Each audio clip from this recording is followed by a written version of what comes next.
Valuable learning from the back seat while not needing to perform. So this is the pass? That's right, yeah. Okay. There you go, right through there. So are we flying Are you down? clear of terrain on your side? I am. There's your pass, yeah, let's turn and go through there. That's awesome, man. Enjoying being a passenger on this one, I gotta be honest. Yeah, it's pretty epic. I know, it's a pretty nice place to fly. You will notice that Squaw Valley VOR right there has a two-way communication with Reno radio. That's a great time while you're cutting down the lake to file and activate your VFR flight plan. We'll just pretend like we forgot it before we took off. This is another of many awesome episodes from the Finer Points mountain flying adventure. Several crews fly in loose formation. Rich and I took turns in the left seat of our plane. It's a weekend course based on thorough, real-world flight training.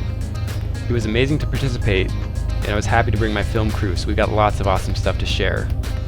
Several episodes have already been released. Keep an eye on my channel for more. Ready to go.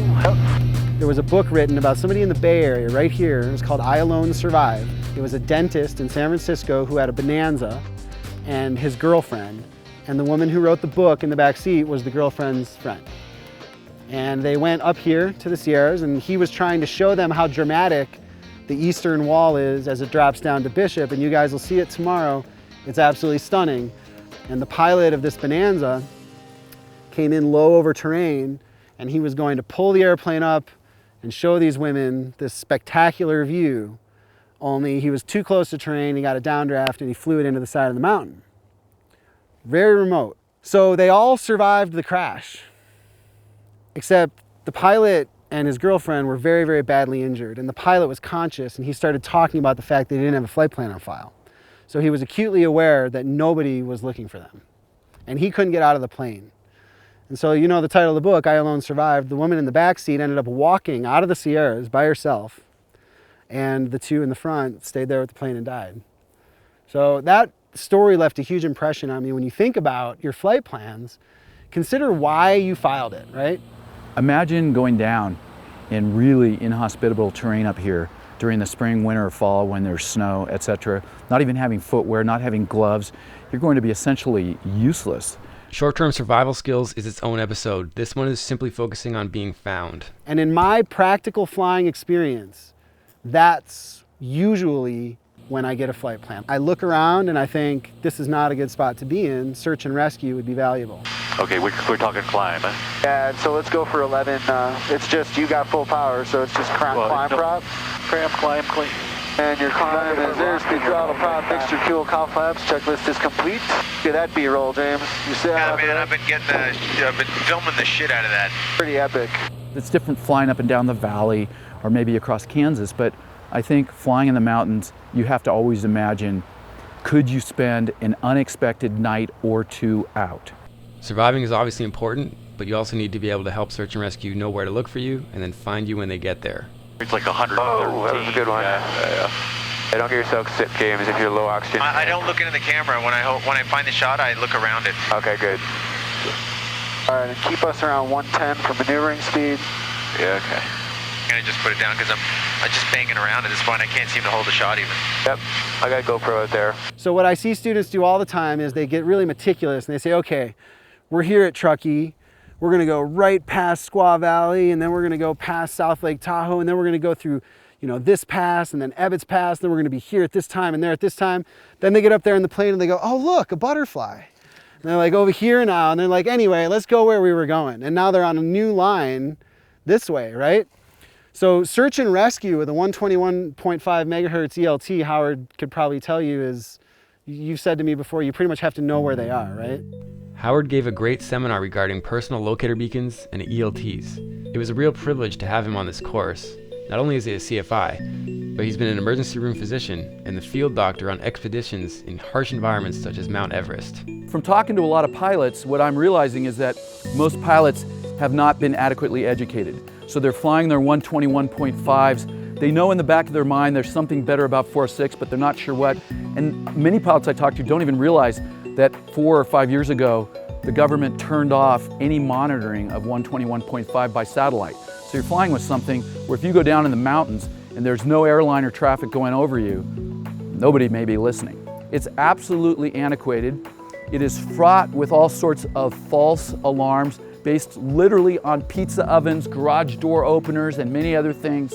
And the ELT signal only says, help me, help me, help me. That's all it does.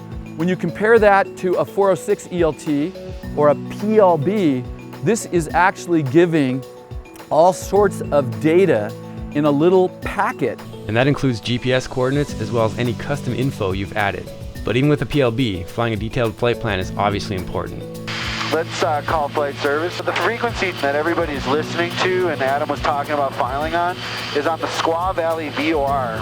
It's a two-way comm frequency. I'll give you the number. It's 122.25. Have you ever done this? No. Okay, so really... Educational, yeah. Bravo Golf is filed. Now the search and rescue can come and get us. That was on air-to-air. Yeah. Excellent. We're about to do the same. Be specific about the routing. If you're not specific about the route, why do it? Right? It's for search and rescue. And if you change the route, find a new frequency, call them up and say, hey, this is 1713 Charlie. Remember I told you we were going through Ebbets Pass? Turns out we didn't go that way. We went straight to Alpine County. Now we're going down through some other pass, and this is where we're going to be in 40 minutes. And all this noise about being afraid to close your flight plan, I think you should forget it right now. Just completely forget it. This is Lockheed Martin. If they have to phone a tower, or if they have to phone an airport manager because you forgot to call them, they're on the clock. I'm okay with that. But maybe what you should do is give yourself a big time window. So if it's really gonna take you 2 hours to fly the flight, make it a 4-hour flight plan. That way, if you go into the hill, at least you know, well, they're coming, they're just not leaving for another hour and a half, right? So at least you know they're coming, but you're not under this tremendous pressure. So when I have students that fail to file flight plans because they're afraid to close it, it's just like thinking, all right, that's the worst reason in the world to not file a flight plan. Comm transmitter? No, comm transmitter. Okay, we're right over the top of South Lake right now. Hold on one sec. Roger that. We're going to leave frequency just for a minute to get our flight plan on file. We'll be back with you guys on air-to-air. All right? Go ahead. Roger that. Reno Radio, Sky Lane, 1713 Charlie. Upon initial call-up, also mention the frequency you're on and name the closest VOR. Flight service specialists are often monitoring multiple frequencies and need to know which one to call you back on. Sky Lane 1713 Charlie, Reno Radio. Yeah, we'd like to file a flight plan. File and activate. So wait. And November 1713 Charlie, go ahead. Yeah, we're almost overhead South Lake Tahoe Airport, 9,500. We're going to go from our present position south to Carson Pass, south to Ebbets Pass, around Highland Peak to the north, then Sonora Pass, Buckeye Pass, and then to Lee Mining, Oscar 24. And we expect that to take ETA 3 hours. Do you understand you're crossing all those passes and going around about some of those peaks? I don't have any way to put that in the route of flight. You can use either lat longs, but if you want to use the pass names, you just need to put those in remarks. See, we have no way to code those to put them into an actual route on your flight plan. Oh, well, just do that for us. That'll work the same. Just put that route we gave you into remarks and call it a direct flight, but you know where we're going based on the remarks we gave you. It's obviously ideal to file a flight plan in advance from the ground, but the point of this exercise was to show that you can do it from the air. So, see what happened? They just put it in the remarks, and I don't care. Yeah, we don't care where it is as long as it's Call it a direct route, but that was a lot of work. Jason Howard. Howard Jason. After spending most of my life on search and rescue, I just give remarks to those guys, as you did in the end. The guys in flight service are going to be sitting in their offices looking at computers while search and rescue is looking at your remarks, and that's all you need.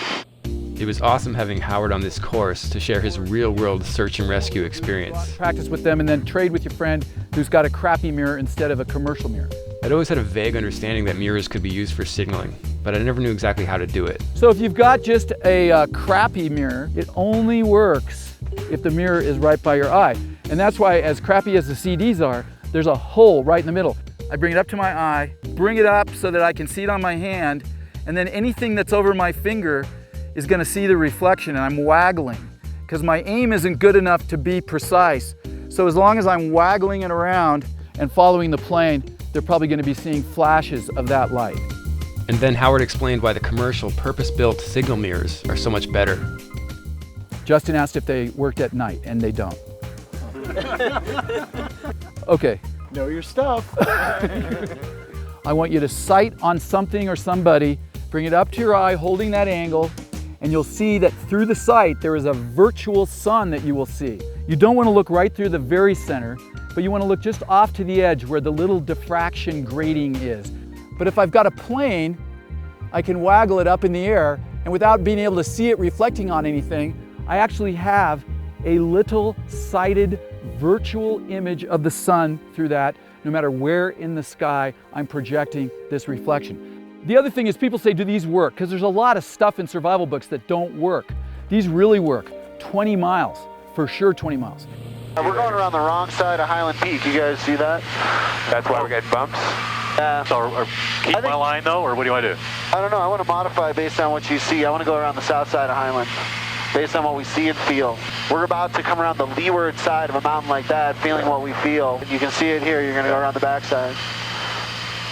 And TFP crew 1713 Charlie decided to cut south of Highland Peak due to winds. We're showing 31 knots of wind up here, just FYI. Hey, we're on the other side of the Highland Peak. It's not too bad. I'm showing 19. Okay, roger that. Updating the crew was the next best thing to amending our flight plan to reflect this small course change. But there's a lot of nuances to ridge crossing and navigating mountain passes, and that is a dedicated episode. Of all the things that I talk about, the laser flare is absolutely the most anticlimactic. Here's what a laser flare looks like. And this is the latest, greatest in rescue technology as far as visual communications. The nice thing about laser flares is, A, you don't need any sunlight. So it sounds nice on a sunny day to go out and use signal mirrors, and they're amazing, but oftentimes there's no sun because of clouds. Number two is they don't work at night. These have absolute effectiveness during the day and the night. At night, many, many miles. Even during the daytime, when that swath of laser light passes the pilot's eyes, they'll get a little glint of red. But what about blinding pilots? I mean, we're not supposed to point lasers into the eyes of pilots. These have actually been approved for use for rescue. And part of the idea is twofold. Because that's not a point of light, the levels of energy are considered safe for a quick pass over a pilot's eyes. And at 5 miles, that's something like 2,000 or 3,000 feet that little swath of laser light covers. So it makes it pretty easy to hit a plane without any fancy sights or anything. Literally just using this and waggling it around. It can be used to signal both during the day and at night. So we're kind of going to come around and aim for that opening down there? We're going to come around and Tioga Pass kind of cuts back to the north and right out into the Bishop Valley. I'm going to come up on your right. It's a chance for us to experience getting above 12.5 if everybody feels good for 10 minutes or so and come down. Where's the oximeter at? I got it. Here you go. And of course, among the awesome content we covered during this course was understanding hypoxia and blood oxygen saturation. Any questions about any of this stuff? So I have one of those PLBs, but I'm always wondering where I should keep it. Should I keep it in my safety bag? Should I keep it in my coat? This is a big question. Oftentimes, the gear that's in your baggage compartment of your 182, you will never get to it. You're out of your plane, you're ejected from your plane, you're drowning, and you swim out of your plane, and all of your beautiful survival, your finer point survival kit, goes to the bottom of the ocean. I have an avalanche transceiver, and I like wearing a vest. I just feel cumbersome. Plus, I don't want to look like a fly fisherman. I have my transceiver case that is a very ergonomic thing, almost like a gun holster for a Secret Service guy. And I've started playing with just holding that little case under my arm, which would have a PLB, some fire starter, a signal mirror, and a laser flare, and a few things like that. Because when you jump out of the plane, that may be all you have. The reality is, I know this, but most of the time, my survival kit's in my Brightline bag, and I just know that it's ludicrous, really.